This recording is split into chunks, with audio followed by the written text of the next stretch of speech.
It started with a voicemail, 8 seconds long. No words, just breathing. Heavy, uneven. Like someone was crying but trying to hide it. The kind of breath you only hear when someone's breaking, when someone's terrified. The call came at 2:37 a.m. and it hit Mark like a punch to the soul. He sat up, heart thudding like war drums in his chest. He glanced at the screen. The number made his mouth go dry. It was Noah, his brother's number. But Noah had been dead for 3 years. Mark froze. Every part of him screamed that this had to be a mistake. A glitch. A cruel joke. But his heart knew better. That kind of fear, it has a way of skipping logic. He pressed play again. The voicemail. That breath. That raw, haunted silence. He listened to it over and over until on the 6th replay he heard it. A whisper. So faint it could have been wind. But it wasn't. It was a word. One word. Run. That was the moment everything broke. Mark called back, his hands trembling. Straight to voicemail. Again. Again. No answer. The number disconnected by morning. But by then, Mark had already changed. Sleep didn't come. Food didn't matter. The world didn't feel real anymore. Something deep in his chest whispered the truth. Noah wasn't gone.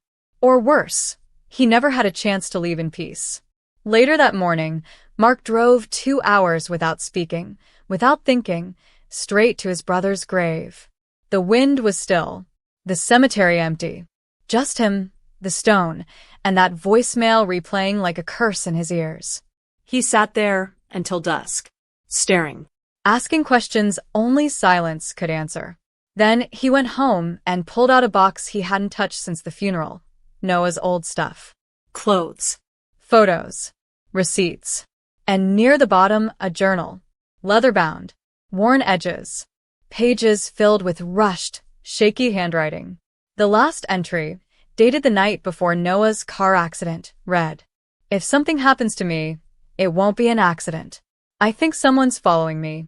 Every time I try to sleep, I hear them outside. Watching. Listening. If you find this, I'm sorry." Mark reread it a dozen times. Something inside him snapped. He flipped through more pages. Notes. Scribbles.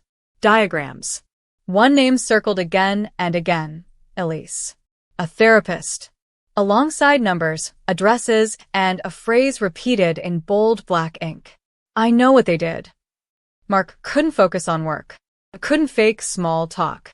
He stopped going in altogether. Quitting was easy. Obsession took over. He started digging. Calling Noah's old friends. Asking questions no one wanted to answer. One of them, Jared, hesitated before saying, "Look, man, Noah was into something dark. Stuff that doesn't show up on Google. He should be gotten involved." Mark pressed for more. Jared hung up. 2 days later, Jared was found dead in his apartment. No forced entry. No note. Ruled a suicide. But Mark didn't buy it. Couldn't. That's when the fear stopped feeling like grief. It felt like a hunt. He visited Elise's office, but the place had been shuttered for years. A neighbor told him she vanished 3 years ago, no warning, no forwarding address. Just disappeared. Like smoke. That night, another voicemail. Same number. More static. But this time, 2 words. They're watching. Mark dropped the phone. Every light in the apartment felt too dim. Every shadow alive. He grabbed his keys and drove. No destination. Just away. The kind of panic that makes you forget you exist. An hour later, at a gas station off a rural highway, the attendant gave him a strange look. "You all right, man?" Mark nodded, but his eyes said otherwise. He didn't go home after that. He stayed in cheap motels, paid in cash, changed phones, erased every trace of his old life. No social media. No digital footprint. He became a ghost chasing a ghost. Only one goal mattered now. Find the truth. He traced Noah's last steps. Found therapy records, redacted files, and Elise's patient notes left behind in an abandoned storage unit. One entry stood out. Patient claims he witnessed illegal activity linked to government contractors.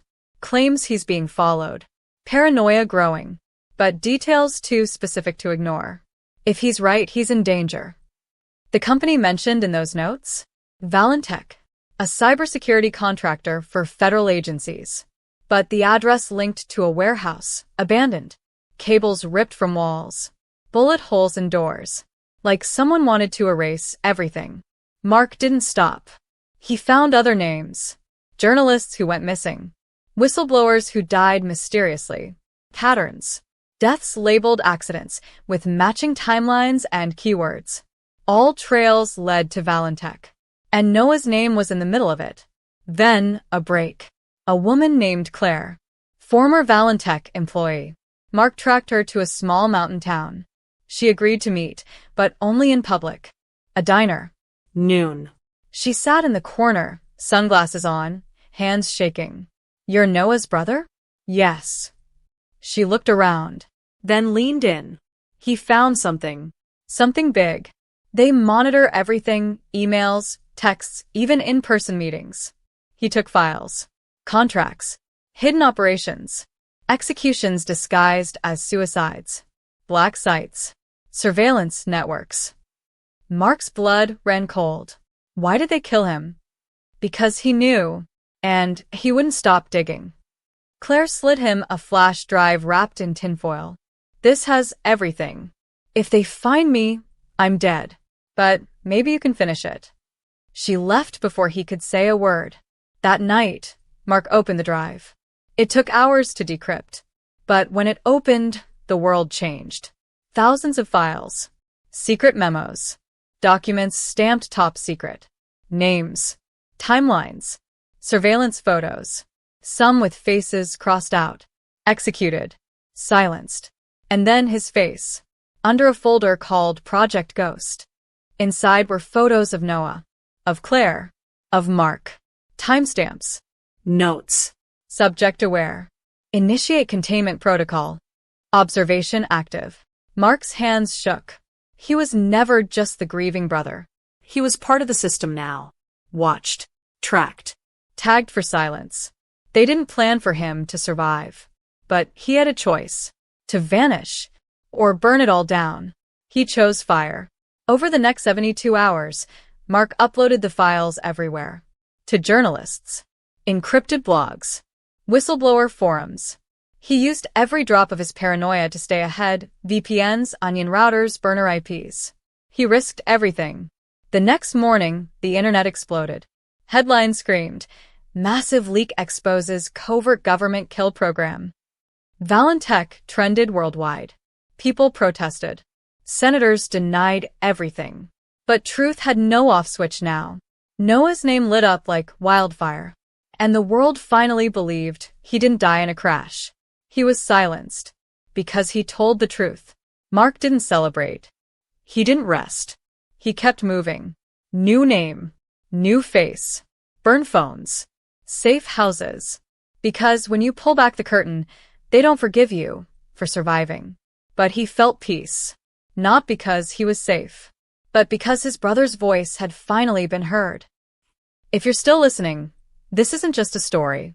It's a signal, a warning about silence, about trust, about how fast a life can vanish in plain sight. They want you to scroll, forget, move on. But if something in you felt that chill, that pause, that whisper, then you already know. This wasn't fiction. This was a map. Now the question is, what will you do with it? Because the truth isn't just in the files. It's in you, waiting to be awakened. Like, Comment.